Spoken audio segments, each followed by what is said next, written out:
Yeah, it's that Super no, she my flow. Yeah, yeah, yeah, yeah. It's that Super no, she my flow. Yeah, yeah, yeah.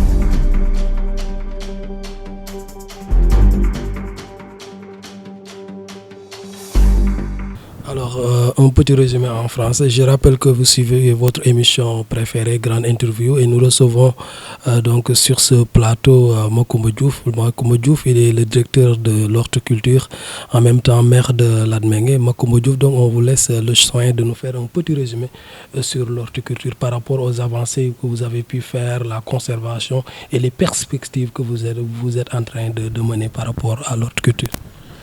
Merci beaucoup, M. Sam. Merci d'abord de nous rendre visite et de nous donner l'opportunité d'échanger avec la population sénégalaise sur des questions comme celle-ci qui les préoccupent beaucoup. Pour répondre à votre question, ça reviendrait à faire un peu rapidement un état des lieux du sous-secteur de l'horticulture, les contraintes à satisfaire ou à solutionner ou à lever et les perspectives pour le Sénégal. Pour un état des lieux rapide, on dira que s'il fallait faire une photographie du sous-secteur actuellement, il montrerait ce sous-secteur de l'horticulture une image particulièrement reluisante, particulièrement attrayante. Et ça, c'est du fait des performances records que le sous-secteur a connues ces dernières années. Et du fait, d'abord, de la vision, mais aussi de l'attitude volontariste du chef de l'État, le président Macky Sall. Vision, parce que c'est lui qui a fait de l'horticulture une priorité dans le plan Sénégal émergent, le PSE, au point de cibler des filières prioritaires, d'accord, pour des objectifs qui ont été même dépassés, mais aussi et surtout pour avoir donné les moyens pour accompagner et le ministère de l'Agriculture et la direction de l'horticulture, entre autres entités, mais aussi nos vaillants exploitants horticoles, en termes de soutien pour l'accès aux facteurs de production, semences, engrais, matériel agricole, mais aussi les volets liés à la régulation. Mais c'est justement ce qui nous a permis d'arriver à des performances sans précédent, avec une production qui est passée de 905 000 tonnes en 2012, fruits et légumes, à 1 600 000 tonnes pratiquement maintenant. On n'est pas loin d'avoir doublé la production. Une exportation qui sont passées de 56 000 tonnes à 120 000 tonnes maintenant. Des rentrées de devises de l'ordre de 77 milliards par an. Il faut le faire. Mais aussi et surtout, de manière perceptible par le commun des Sénégalais, on est passé d'une dépendance totale pour la pomme de terre de l'étranger, donc des importations, à une couverture potentielle de 12 mois sur 12 et effective de 10 mois sur 12. Ça, c'est lié un peu au déficit d'infrastructure de stockage qu'on a connu et qu'on connaît jusqu'à maintenant. On est passé de 3 mois et demi de couverture de nos besoins en oignons à 12 mois potentiellement maintenant et à 9 mois de manière effective. Ça aussi, c'est lié au fait qu'il y a un déficit d'infrastructure de stockage.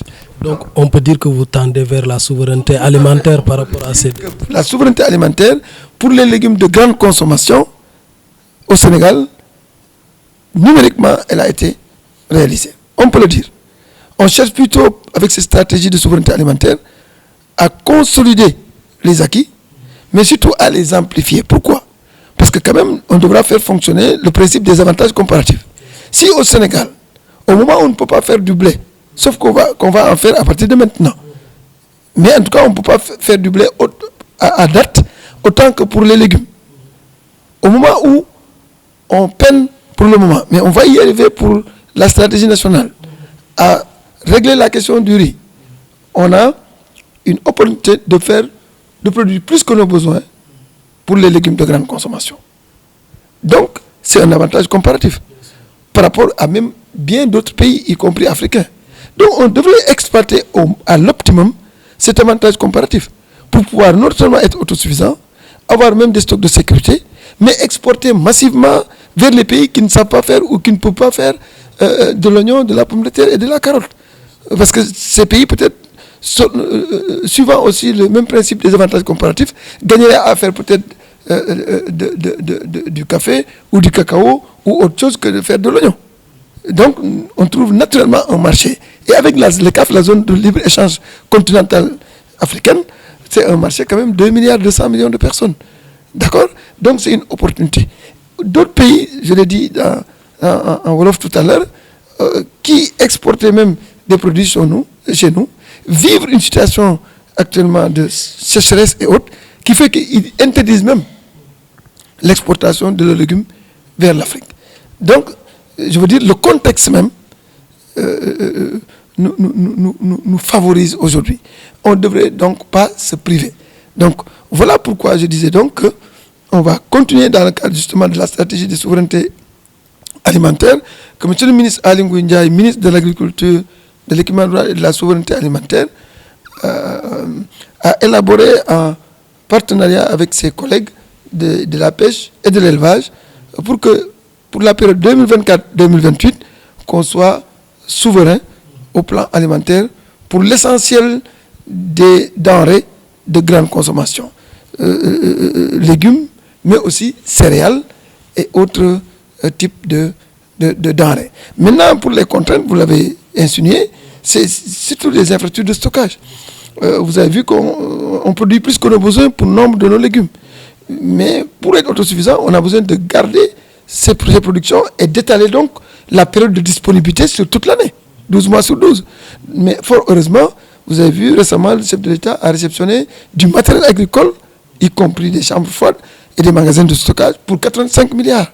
Donc, un bon début de solution. Vous avez vu le marché d'intérêt national, à côté la gare des gros porteurs, d'accord? Et d'autres investissements à court, mais aussi des investissements importants, y compris dans le cadre de PPP, prévus dans le cadre de la stratégie nationale de souveraineté alimentaire. Et c'est l'occasion de renouveler notre appel au secteur privé pour quand même réaliser ces infrastructures, parce que quand même c'est des infrastructures commerciales. Donc, maintenant, pour aller aux perspectives, je les ai même annoncées quelque part, ces perspectives pourraient se résumer aux prévisions pour le sous-secteur horticole contenues dans la stratégie nationale de souveraineté alimentaire pour les 5 prochaines années. C'est quoi? C'est une maîtrise de l'eau pour développer l'agriculture de manière générale, mais aussi l'horticulture continentale, c'est-à-dire de faire de l'horticulture dans les zones qui n'étaient pas des zones traditionnellement horticoles. Et là-bas, les terres s'y prêtent, le climat aussi, il manque juste l'eau. Et donc des investissements, c'est la rubrique d'ailleurs la plus importante dans des 5 000 milliards que coûte cette stratégie nationale. Donc 4 000 milliards pour l'agriculture au sens strict. Donc ça veut dire que les eaux de surface, les eaux souterraines vont être mobilisées à l'optimum pour arriver à faire de l'horticulture partout. Donc, et ça, je parle de l'horticulture parce que notre échange porte sur ça, mais ça va être valable aussi pour l'agriculture de manière générale, d'accord? Et sous une forme diversifiée. Vous vous êtes intéressé à la tomate, vous vous êtes intéressé à la pastèque, vous vous êtes intéressé à d'autres légumes. Justement, la stratégie cible 6 filières pour l'horticulture, c'est l'oignon, la pomme de terre, la carotte, la patate douce, le manioc et la banane. Mais on ne fera pas que ça parce que l'environnement de production qui promeut l'horticulture est un environnement favorable pour une diversité de fruits et légumes. Donc, quelque part, on vise la souveraineté alimentaire qui, je dois vous le dire, est à notre portée pour l'horticulture, mais aussi est à notre portée pour l'agriculture de manière générale, parce que vous verrez que le ministre Aly Ngouille Ndiaye a mis, par exemple, des cultures comme le blé, qui n'est pas une culture horticole certes, qui est une céréale, comme priorité, pour que d'ici 2028, qu'on produise au moins entre 40 et 48%, qu'on couvre 40 à 50, un peu moins de 50% de nos besoins. D'accord? Et ça, c'est par des initiatives, commençant par des tests, puis un passage à l'échelle d'année en année, d'accord? Développer certaines cultures, telles que le tournesol, en substitution, même pas en substitution, mais dans le cadre de la diversification des huiles, parce que les huiles que nous consommons au Sénégal, quand même, c'est des huiles de tournesol, c'est des huiles de soja, c'est des huiles de maïs, et j'en passe, parce que l'arachide, son huile n'est pas à la portée de la bourse des Sénégalais. Je cite ces deux, mais il y en a d'autres pour dire donc que la stratégie nationale, c'est sur des filières à vocation vivrière, mais aussi sur des filières de diversification qui permettent globalement de régler la question de souveraineté alimentaire sur les denrées les plus consommées au Sénégal. Yeah, it's that Super Bowl, no Shima flow.